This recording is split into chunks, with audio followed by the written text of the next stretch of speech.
우리 함께 하시는 그 하나님의 은혜를 기억하면서 우리의 삶을 날마다 주께 드리기를 원합니다. 사무엘이라는 이 책은 사사시대와 왕정시대의 중간의 역할을 하고 있습니다. 왕이 없었던 시대에 어떻게 왕이 세워지고 또한 이 나라 왕정시대가 어떻게 열려지는가를 기록한 것이 사무엘서입니다. 그래서 사사라는 시대 그리고 왕이 있는 왕정시대를 연결해주는 교량적 역할을 하고 있습니다. 그런데 읽었던 오늘 본문 사무엘상 1장에 나오는 이 내용은 왠지 사사기와 왕정시대를 연결해주는 내용과는 좀 다른 내용인 듯 합니다. 왜 굳이 이 사무엘 이야기를 꺼내면서 사무엘이 어떻게 왕을 세웠고 또 하나님의 나라가 잘 세워질 수 있도록 그가 역할을 했는지만 기록해도 될 텐데 왜 한나의 이야기를 굳이 이 사무엘은 언급하고 있는지, 사무엘서가 왜 이것을 언급하고 있고 우리에게 무엇을 말씀하시는가를 함께 살펴보고자 원합니다. 사사의 시대 때, 특별히 사사 시대 말기의 시대 때를 살펴보면 이 시대는 참 너무나 암울했습니다. 사사기 뒷부분을 살펴보면 레위 사람이 첩이 있어서 첩을 도망갔다가 첩을 데리고 오는 일이 있었습니다. 그런데 그 첩이 강간을 당하였고 또한 그것도 모자라서 그 첩이 죽게 된 사건이 있었습니다. 그로 인해서 한 지파와 11개의 지파가 함께 전쟁을 하려고 하는 그런 일들이 있었습니다. 그래서 베냐민 지파가 완전히 한 지파 내에서 사라질 법한 그런 일들이 있었던 상황이었습니다. 굉장히 암울한 상황, 그리고 죄에 대해서 어떻게 처리해야 될지 서로가 자기 생각에 이것이 옳은 것 같다 싶으면 그대로 행하는 시대였습니다. 뿐만 아닙니다. 사무엘상 1장에서도 나오듯이 이스라엘의 제사장으로 엘리라는 사람이 있었고 그의 아들이 제사장으로서 섬기고 있었는데, 그러나 이 아들들은 하나님 앞에서 올바른 모습으로 제사하고 이스라엘 백성들을 하나님 앞으로 이끄는 자가 아니었습니다. 하나님의 말씀대로 백성들을 이끌어가는 자가 아니었고, 뒷부분에도 나오지만 자신들이 원하는 그 제사의 부분들을 취하여 갔고, 또한 성소에서 수종드는 여인과 동침하는 그런 일들도 행하는 참으로 부조리한 모습 속에 있는 이 아픔을 갖고 있는 시대가 사무엘이 태어나기 이전의 시대였던 것입니다. 이 시대를 바라보면서 한 여인이 아파하고 있었습니다. 한 여인이 이 시대를 보면서 아파하고 있었다는 것입니다. 영적으로 눈이 띄어져 있던, 먼저 이 시대를 바라볼 수 있었던, 참으로 하나님 앞에서 바르게 서지 못했던 이 시대를 바라보며 한 여인이 아파하고 있었습니다. 영적으로 눈이 띄어져 있지 못하던 시대에 한 여인이 먼저 영적인 눈을 뜨고서 이 시대를 바라보며 아파했습니다.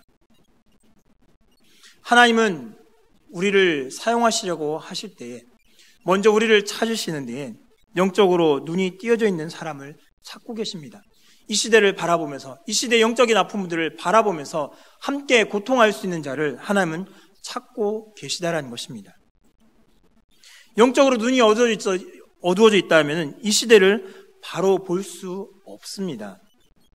열왕기하 6장에 보면 아람 군대가 엘리사를 잡으러 도단에 침입을 합니다. 아람 군대가 쳐들어와서 도단을 다 에워싸고 있을 때에 엘리사를 돕던 한 사환이 아침에 일어나 보니 아람의 군대가 그 성을 에워싸고 있는 것을 보고서 두려워합니다. 사환은 두려워하여서 엘리사에게 어떻게 해야 될지 몰라 두려운 마음으로 그에게 질문하지만 엘리사는 무덤덤하게 말합니다. 두려워하지 말라. 우리와 함께한 자가 그들과 함께한 자들보다 많다라고 말씀하며 하나님께 간구하여 그의 눈을 열어주실 것을 기도하였습니다. 사환의 눈이 열렸을 때 불말과 불병거가 엘리사를 보호하고 있던 것을 보면서 그 사환은 안심할 수 있었습니다. 영적인 눈이 어두울 때에 우리 또한 마찬가지입니다.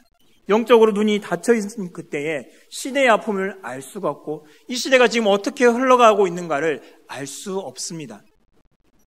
제사장도 마찬가지였습니다. 엘리의 제사장 눈 또한 어두워져서 본문에서 무엇라 말씀합니까? 한나가 속으로 말하며 입술만 움직이고 음성은 들리지 아니하므로 엘리는 그가 취한 줄로 생각했다라고 말씀하고 있습니다. 영적인 눈이 어두워진 그때에 하나님은 영적으로 눈이 띄어져 있는 사람을 찾고 계시며 그 사람을 통하여 일하고자 하십니다. 하나님은 그 가운데서 헌신된 사람을 찾아내셨습니다. 시대의 암울함을 알고 있었던 한나란 이 여인을 하나님은 택하시고 그를 부르십니다.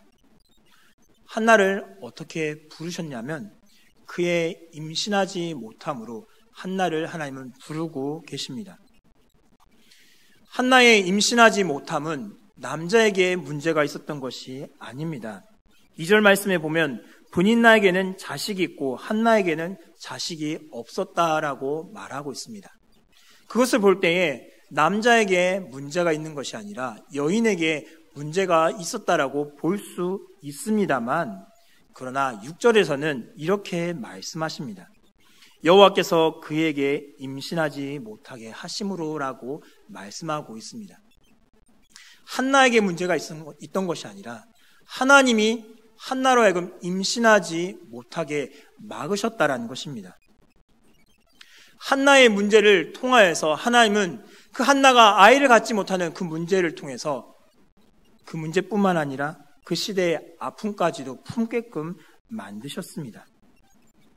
아들이 없는 것으로만 인해서 고통을 겪고 있는 것이 한나의 고통은 아니었다라는 것입니다.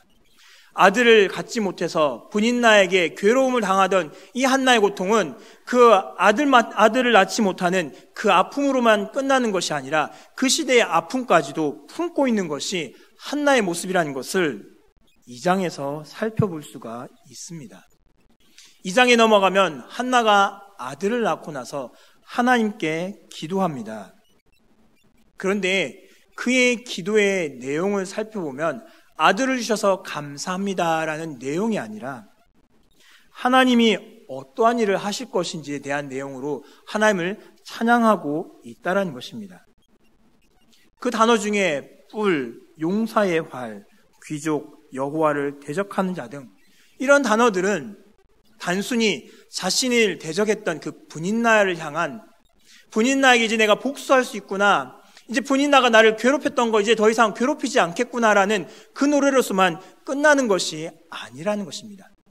이런 단어들을 쓰면서 하나님이 이 아들을 통해서 이 시대를 어떻게, 이 아들을 통해서 어떻게 사용하실지를 바라보며 그 하나님을 찬양하고 있는 것이 한나의 기도이며 한나의 노래였다라는 것입니다.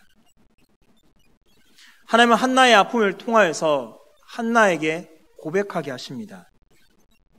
만군의 여호와여, 만일 주의 여종의 고통을 돌보시고 나를 기억하사 주의 여종을 잊지 아니하시고 주의 여종에게 아들을 주시면 내가 그의 평생에 그를 여호와께 드리고 삭도를 그의 머리에 대지 아니하겠나이다 라고 말하고 있습니다. 이 기도의 내용은 무엇입니까? 하나님께 자식을 바치겠다라는 것만 끝이지 않습니다. 하나님 나라를 위한 특별한 자녀로 바치겠다라는 의미로 한나의 기도는 연결되고 있습니다. 쉽게 얘기해서 하나님께 이 아들을 나실인으로 바치겠습니다라고 고백하고 있다는 것입니다. 선택된 레위 지파만 하나님을 섬겨왔습니다. 이스라엘 백성들이 하나님께 나아가서 섬기는 이들은 레위 지파밖에 없었습니다. 그러나 하나님은 다른 레위 지파가 아닌 일반 지파에 있는 사람들도 하나님께 헌신하며 하나님께 봉사할 수 있는 기회를 열어주셨습니다. 그것이 바로 나실인의 제도였습니다. 그래서 나실인을 하나님께 나실인의 제도를 통해서 어떤 기간 동안에 아니면 평생 동안에 하나님께 자신의 삶을 드리며 하나님께 헌신하는 이 제도가 있었는데 이 특별 사역을 통하여서 한나는 자신의 아들을 하나님께 평생을 아들을 바치겠다라고 고백하고 있다라는 것입니다. 자신의 아들이 이 시대를 변화시키는 사람으로 쓰여지기를 원하는 마음으로 하나님, 내가 나의 아들을 하나님께 평생 바치겠습니다 라고 고백하고 있다라는 것입니다. 2장에 나왔던 단어들, 뿔, 용사의 활, 귀족, 여호와를 대적하는 자 등 이러한 단어들을 통하여서 하나님이 내 아들을 귀하게 써주시기 원합니다라고 고백하고 있다는 것입니다. 아까도 말씀드렸다시피 분인나에게 고통당했던 7절에 나왔던 분인나가 그를 격분시켰던 그 일로 인해서 이제 내가 분인나에게 당당할 수 있겠구나, 나를 조롱하던 사람들에게 당당할 수 있겠구나 라는 것으로만 그치는 것이 아니라는 것입니다.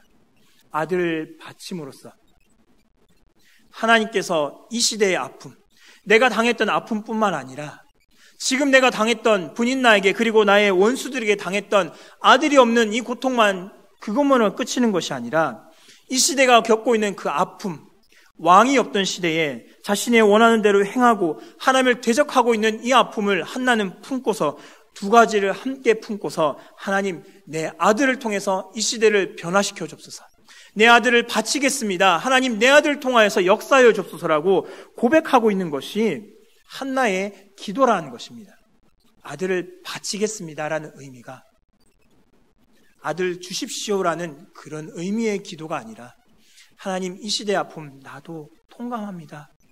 내가 사람들에게, 원수들에게 겪고 있던 아들 맺지 못하는 그 아픔이 지금 이 시대가 겪고 있는 이 고통보다 더하겠지요. 이 시대에 겪고 있는 고통이 더하겠지요라는 그 고백으로 하나님, 내 아들을 바쳐서 주의 나라 위해서 쓰겠습니다. 하나님, 내 아들을 바치겠습니다. 하나님, 이 시대를 변화시켜 주옵소서라고 기도하고 있는 것이 한나의 기도이며 한나의 헌신이며 고백이라는 것입니다.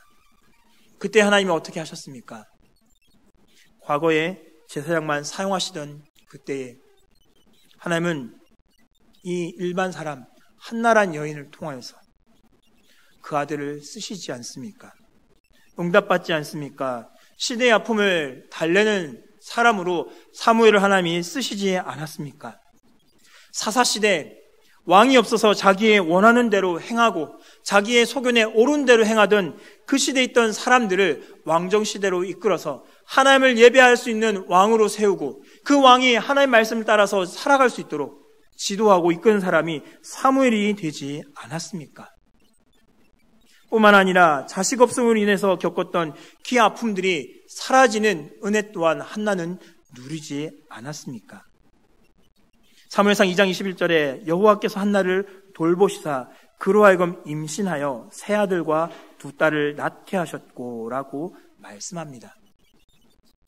아들을 하나님께 바쳤기 때문에 하나님이 그에게, 한나에게 세 아들과 두 딸을 주신 것이 아니라 하나의 나라 위해서 쓰여지도록 이 아들을 헌신하며 바쳤을 때에 하나님께서는 더 큰 은혜로 한나에게 그 은혜를 갚아 주셨습니다. 하나님은 헌신된 사람을 사용하십니다. 시대의 아픔을 바라볼 수 있는 자, 그리고 하나님, 내가 이 아픔을 바라보면서 내가 헌신하겠습니다라고 나아갈 때 하나님은 그 사람을 들어 사용하십니다. 그리고 동일하게 우리 향해서 말씀하십니다. 하나님은 당신이 헌신되기를 원하고 계시고 하나님은 당신의 삶을, 우리의 삶을 내어놓고 하나님 나라 위해서 하나님 나의 삶을 사용하여 줍소라고 고백하기를 원하고 계십니다. 한나의 아들이 없는 것, 그것뿐만 아니라 시대의 아픔도 함께 보게 하셔서 한나로 하여금 고백하게 하셨지요. 아들이 없는 것 고통뿐만 아니라 시대의 아픔도 같이 보게 하셔서 한나로 하여금 하나님, 내 아들을 통하여서 나에게 아들을 허락해 주시면 이 아들이 주님 나라 위해서 헌신되도록 평생을 그 일 하나님께 바치겠습니다라고 고백했던 것처럼 우리 또한 이 고백으로 나아오기를 하나님은 원하고 계십니다. 어떻게 우리에게 이 고백을 원하고 계십니까? 이제 시작되는 주중사역을 통하여 우리로 하여금 헌신되며 나아오기를 하나님은 원하고 계십니다. 중보기도가 오늘부터 시작됩니다. 하나님, 기도를 통하여 내가 나라와 민족을 위하여, 교회를 위하여 기도하겠습니다라고 고백하기를, 헌신하기를 하나님은 원하고 계십니다. 뿐만 아니라 수요 전도를 통하여 하나님 이 지역에 있는 영혼들을 향하여 내가 시간을 내어서 하나님 내 모든 열정을 바쳐서 복음을 증거하며 나가기를 원합니다. 하나님 나를 통하여서 하나님 알지 못했던 영혼들이 주 앞에 돌아오게 하여 주소서라고 나를 헌신하기를 원하고 계십니다. 또한 구역 모임을 통하여 하나님은 우리의 삶을 함께 나누기를 원하고 계십니다. 한 주간 내게 말씀하신 하나님, 한 주간 통하여서 나에게 은혜를 베풀어 주시고 내 삶을 지도하시고 인도하셨던 그 하나님을 함께 나누기를 원하며 내 입술로 그 하나님이 어떠한 분이신지를 고백하기를 원하고 계십니다. 한나와 같이 큰 헌신을 원하는 것이 아니라 한나와 같이 하나님 내가 아들을 하나님께 바치겠습니다라는 이러한 큰 헌신을 요구하는 것이 아니라 우리의 삶 속에서 조그만한 것이라도 그 헌신을 하나님은 원하고 계시고 그 헌신을 통하여 하나님은 우리를 사용하려고 준비하고 계십니다. 그 헌신 앞에 내 자신을 드릴 수 있기를 원합니다. 하나님, 내가 기도함으로 내 시간을 하나님께 드립니다. 하나님, 나의 기도함을 통하여서 하나님께서 하나님의 나라가 이 땅 가운데 이루어지기를 원합니다라고 기도한 자리로 내 자신을 헌신할 수 있기를 원합니다. 또 나아가서는 하나님, 내 시간을 내어 복음을 전거하는 이 발걸음으로 나의 시간들을, 나의 건강을 사용하기를 원합니다. 하나님, 사용하여 주소서라고 헌신하실 수 있기를 원합니다. 또한 구역 모임을 통하여 하나님을 내 입술로 고백하기를 원합니다. 구역원들과 함께 모여서 하나님의 하나님 되심을, 하나님의 주권을 내 입술로 고백하기 원합니다. 하나님, 나로 하여금 고백할 수 있도록 그 하나님 만나 주옵소서. 내게 하나님 그 하나님의 영광을 보여주옵소서라고 헌신하시기 바랍니다. 그 하나님께 헌신하며 나아갈 때에 이 시대를 바꾸며 이 시대의 아픔을 달래며 또한 우리 삶 가운데 또 역사하시고 인도하실 그 하나님으로 나타나실 줄 믿습니다. 이제부터 중보기도와 수요전도와 구역 모임이 시작됩니다. 시간을 내어 우리 자신을 하나님께 드리기 원합니다. 하나님께 온전히 드림으로 말미암아 이 시대를 바꿀 수 있기 원하며 큰 바꿈이 아니라 할지라도 내 삶이, 내 주변이 나의 기도와 나의 전도와 나의 고백을 통하여서 바꾸어질 줄 믿으시기 바랍니다. 이 한 주간을 그렇게 시작하며 살아갈 수 있는 저와 여러분의 삶이 될 수 있기를 간절히 원합니다.